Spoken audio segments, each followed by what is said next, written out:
ढोलिया कोई दे हम गोहिर। बाहर तारा बहनी के झांट में कड़वा तेल लगाओ, वाह बहुत अच्छा। सुनला है भाई लोग कि आजमगढ़ के अहिर तारा ढोली कह दी गए। हम तो कहते नहीं ए भैया जी भौजी के पटा के नु चाट ला बड़ी मजा आई।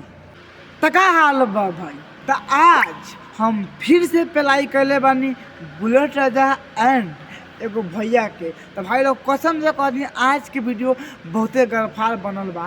तो वीडियो ऐसे कहता नहीं कि तो जैसे कि लास्ट देखब तबे वीडियो में मजा आई। तो वीडियो बना के बस भाई एक ही मकसद बा, आप सभी को दिल से हंसाने के लिए, ना किसी के दिल को ठेस पहुंचाने के लिए। तो बिना कोनो लाला लहसुन के नु आज के बकचोदी स्टार्ट करते हैं।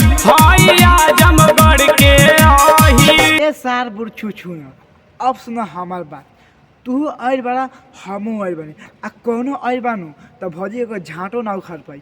कदी काहे एगो हमें एगो देखो आइले ना कोनो जात भौजी के झाँट ना उखाड़ पाई। ए से ना उखाड़ पाई काहे कि भौजी नू कबो कोनो को देब ना करी। हाँ अगर कोनो को दे दी नू तो कोनो झाँट उखाड़ के मुठ बना सकता।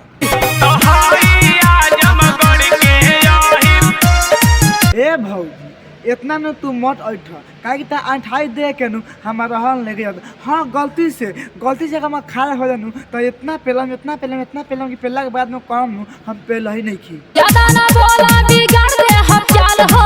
अच्छा ज्यादा ना बोला बिगाड़ दे हम चाल।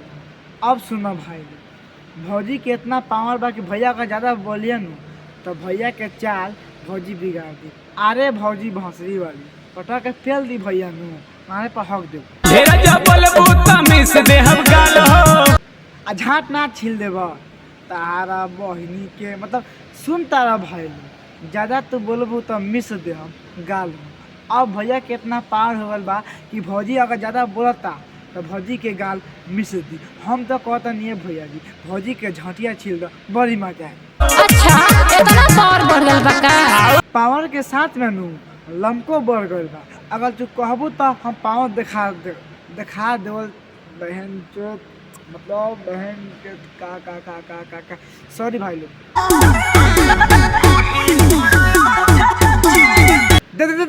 देखो तारा भैया भौंसरी वाला के कैसे भौजी के ढोरी पर टीका करता आ भौजी के ढोरी पर नु चावल छीटता। अरे भैया भौंसरी वाला अगर चावल छीटे के बानू तो भौजी के चोली में छीट कि भौजी के दूधवा से नु सोना के खाए में मजा आई। अरे अभिनंदन माथे के चंदन। अच्छा करे अभिनंदन आ माथे के चंदन। ए भौजी पटाखा नानू कुछ करता और कुछ पटाखे करी तब कहबो नु अच्छा लगी काहे कि अभिनंदन आ माथे चंदन कर सकता। आगे खोल के बताओ अरे का करता। ललका सेनुर से टीक के। अरे भौजी हम तो कहनी नु कि कर सकता और करे के फर्ज बा। अभिनंदन पूजा जौन भी चीज बा कर सकता। तोरा अगर कुछ करता तो अपना बारे में बोलबे नु तो सुन के अच्छा लगी। लंड बहन चो आगे बोल।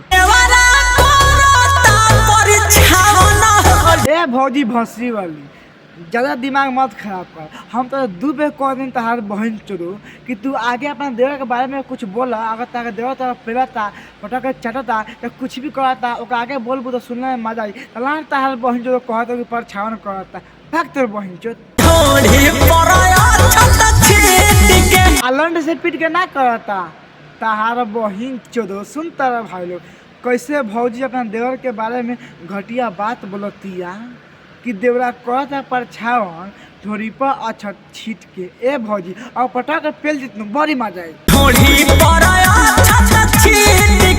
ए भौजी अब हम तो से एगो बात कहल चाहता जब तहार बहन तू चटवलू अपन ढोरिया तो ना कहलू कि अपना भता से कह दी। अब तो ढोरी पर खाली अच्छा छीट देले बा तो अपना भता से कह दिलू बा रे बा देख तारे भाई लोग। जब देवर ढोरी चटलक तो कुछो ना बोलक आ खाली ढोरी पर अच्छा तो छीट दिलक तो भौजी अपना भता से कहती है तार बहन चोदू हम के चुतिया से हम तारू भाग यहाँ से। तो बस भाई आज के वीडियो यही पर लगा। वीडियो अच्छा लगे तो लाइक करम, शेयर करम, कमेंट करम और बताएं कि वीडियो कैसा लगा था। आ तोहनी के बता दी भाई लोगन काहे कि वीडियो नु हम बहुते मेहनत से बनाता नहीं। आ तोहनी पीछे के लोकेशन देखा लोगन कि हम कितना ठंडी में कहाँ वीडियो बनाते नहीं। तो प्लीज़ तोहनी सपोर्ट करा आ भाई के प्यार दा कि भाई कुछ आगे करे।